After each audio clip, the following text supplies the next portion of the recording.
नमस्कार। टुडे हिमाचल में आपका बहुत बहुत स्वागत है। मैं हूं आपके साथ भावना रेनॉल्ड और चलिए देखते हैं शाम की बड़ी खबरों को फटाफट।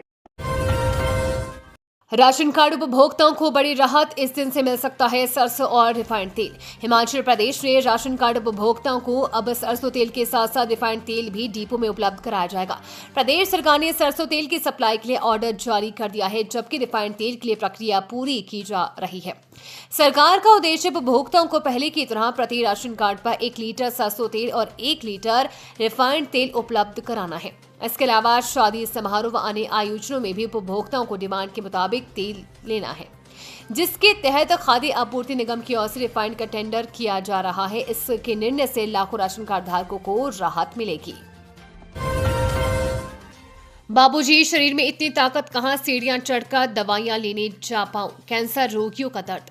कैंसर रोगों की सराय में नंदलाल टकटकी लगाए छत की ओर देख रहे थे। पूछने पर बताया वो मंडी के गोहर के रहने वाली हैं। फेफड़े के कैंसर से पीड़ित है। पिछले 7 महीनों से लगातार उपचार चल रहा है। घर से बार बार आना काफी मुश्किल है। एक तरफ का किराया 400 रुपए है। रेडियोथेरेपी दी जा रही है। इस वजह से शरीर में कमजोरी आ गई है। चलना फिरना मुश्किल है। दवा की दुकान कैंसर अस्पताल से काफी दूर आईजीएमसी परिसर में है। शरीर में इतनी ताकत नहीं है कि सीढ़ियों से दवा की दुकान तक खुद जा सकूं। ये समस्या अकेली मेरी ही नहीं बल्कि कैंसर से पीड़ित प्रत्येक मरीज की है। अगर दवा की दुकान यहाँ पर होती तो दिक्कतें झेलने को मजबूर नहीं होना पड़ता। शराब ठेकों की नीलामी या नवीनीकरण किससे होगा लाभ, विभाग ने शुरू किया मंथन, जाने विस्तार से। हिमाचल प्रदेश में सरकार की आर्थिक सेहत सुधारने के लिए इस बार भी शराब के ठेकों की नीलामी की जाए या 10% बढ़ोतरी के साथ नवीकरणीय किया जाए। इस प्रक्रिया सरकार को अधिक लाभ होगा। इसको लेकर विभागीय स्तर पर मंथन शुरू हो गया है। मार्च के पहले सप्ताह से इस बाबत प्रक्रिया शुरू होगी। वर्ष 2024-25 में शराब ठेकों की नीलामी से 2700 करोड़ रुपए की आय अर्जित होने के आसार है।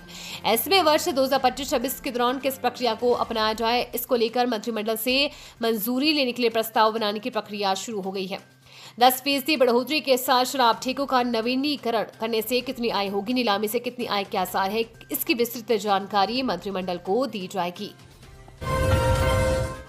रूस यूक्रेन इजराइल हमास युद्ध के चलते विदेशी पर्यटकों की संख्या में भारी गिरावट। रूस यूक्रेन और इजराइल हमास युद्ध के चलते कुल्लू घाटी में विदेशी पर्यटकों की संख्या में भारी गिरावट दर्ज की गई है। पार्वती घाटी के कसौल, मनाली और बंजार जैसे प्रमुख पर्यटन स्थलों पर विदेशी सैलानियों की संख्या 90% तक घट गई है। खासकर 2021 के बाद विदेशों की पहली पसंद रही पार्वती घाटी की कसौल, मनाली और बंजार घाटी में अब गिने चुने सैलानी ही देखने को मिल रहे हैं। विदेशी सैलानियों में आई इस रिकॉर्ड कमी का असर न केवल कुल्लू बल्कि पूरे हिमाचल प्रदेश और देश की अर्थव्यवस्था पर भी पड़ा है। पहले इसका मुख्य कारण कोविड-19 महामारी को माना जा रहा था, जिसने 2020 और 21 में पर्यटन कारोबार को बुरी तरह प्रभावित किया। इसके बाद रूस यूक्रेन युद्ध ने विदेशों के बाद आने पर असर डाला। 2023 में इजराइल हमास युद्ध छिड़ने के बाद हजारों सैलानी अपने देश लौट गए, जिससे पर्यटकों की संख्या और भी घट गई। सीनियर और जूनियर असिस्टेंट के 224 पद भरेगी एयरपोर्ट अथॉरिटी, ये है लास्ट डेट, इतनी है फीस। भारतीय विमानपत्तन प्राधिकरण नॉर्थ जोन में हिमाचल सहित विभिन्न राज्यों में सीनियर और जूनियर असिस्टेंट के 224 पदों को भरेगी। इसके लिए 30 वर्ष की आयु वर्ग के अभ्यर्थी 5 मार्च तक ऑनलाइन आवेदन कर सकेंगे। इसके लिए ऑनलाइन परीक्षा होगी। उत्तीर्ण होने वाले अभ्यर्थियों को नॉर्थ में चल रहे हवाई अड्डों पर तैनाती दी जाएगी। आवेदन करने वाले सामान्य वर्ग, ईडब्ल्यूएस और ओबीसी वर्ग के अभ्यर्थियों से आवेदन करने का 1000 रुपए वसूला जाएगा। अन्य वर्गों के अभ्यर्थी निःशुल्क आवेदन कर सकेंगे। शिमला समेत प्रदेश भर के बड़े शहरों में आज से चलेगा स्वच्छता अभियान, सीएम करेंगे शुरुआत। राजधानी समेत प्रदेश भर के बड़े शहरों में बुधवार से स्वच्छता अभियान शुरू हो जाएगा। स्वच्छ शहर समृद्ध शहर अभियान के तहत अगले 1 महीने तक चलने वाली सभी शहरों में सफाई की जाएगी। लोगों को गीला और सूखा कचरा अलग रखने के लिए जागरूक किया जाएगा। मुख्यमंत्री सुखविंदर सिंह सुक्खू बुधवार सुबह 10 बजे होटल पीटर हॉफ से इस अभियान की शुरुआत करेंगे। इसमें शहरी विकास मंत्री विक्रमादित्य सिंह भी विशेष रूप से शिरकत करेंगे। कार्यक्रम में शिमला नगर निगम समेत प्रदेश भर के अन्य नगर निगमों के जनप्रतिनिधियों और अधिकारियों को भी बुलाया जाएगा। इन्हें शुभारंभ कार्यक्रम के दौरान इस अभियान की जानकारी दी जाएगी।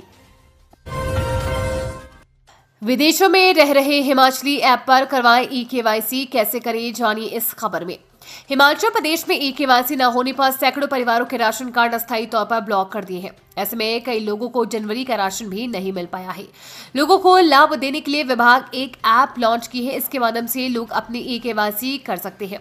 प्रदेश में बहुत से उपभोक्ता ऐसे भी हैं जिनके परिवार से कई सदस्य विदेशों या फिर देश के अन्य राज्यों में रह रहे हैं। इस तरह परिवार में किसी एक सदस्य की भी ई-केवाईसी न होने पर हजारों लोगों के राशन कार्ड को ही अस्थायी तौर पर ब्लॉक किया है। अब एक सदस्य की ई-केवाईसी न होने से राशन कार्ड में दर्ज अन्य सदस्यों को भी डिपो में सस्ते राशन की सुविधा से हाथ धोना पड़ रहा है।